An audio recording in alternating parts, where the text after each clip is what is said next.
ఓకేనా? ఈరోజు ఈ ప్రోగ్రాముకు వచ్చేటువంటి ఇన్ఛార్జీలు, సీనియర్ నాయకులు, ఆదోని శాసనసభ్యులు సాయి ప్రసాద్ రెడ్డి గారు, అలాగే మంత్రాలయం శాసనసభ్యులు బాలనాయి రెడ్డి గారు, ఆలూరు శాసనసభ్యులు విరూపాక్ష గారు, పత్తికొండ మాజీ శాసనసభ్యురాలు శ్రీదేవమ్మ గారు, అలాగే ఎమ్మిగనూరు మాజీ శాసనసభ్యురాలు మాజీ పార్లమెంట్ సభ్యులు రేణుకమ్మ గారు,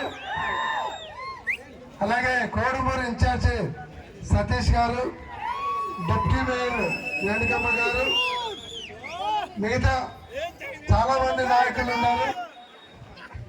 మా మేయర్, కర్నూలు పట్టణ మేయర్ బివి రామయ్య గారు, ఇతర నాయకులందరికీ పేరు పేరున హృదయపూర్వక ధన్యవాదాలు తెలియజేస్తా ఉన్నాను. ఈరోజు ఈ ప్రోగ్రాం ఫీజు రియంబర్స్మెంట్ చెల్లించకుండా 3,500 కోట్లు బకాయిలు పెట్టినందుకు, అలాగే నిరుద్యోగులకు ఇస్తానన్నటువంటి 3,000 రూపాయలు, అంటే పోయిన 9-10 నెలలు 30,000, రాబోయే 36 నెలలు, అంటే దాంట్లో కూడా బడ్జెట్ పెట్టలేదు కాబట్టి అదొక 36,000, 66,000 ప్రతి నిరుద్యోగికి అప్పు చెల్లించేలాగా ఒత్తిడి తీసుకొని రావాలని, అలాగే ఏదైతే రైతులకు ఇస్తామన్నటువంటి 20,000 రూపాయలు రైతు బంధు కార్యక్రమానికి, అలాగే ఏదైతే మహిళలకు ఇస్తామన్నటువంటి 1,500 దాన్ని ఇంప్లిమెంట్ చేసేలాగా, ప్రతి ఒక్కరికి ఇచ్చేలాగా దాని మీద కూడా ఒత్తిడి తీసుకోవడానికి, ఏవైతే మీరు సూపర్ 6 హామీలు, అలాగే 20 లక్షల ఉద్యోగాలు కల్పిస్తామని చెప్పి ప్రజలను మోసం చేసి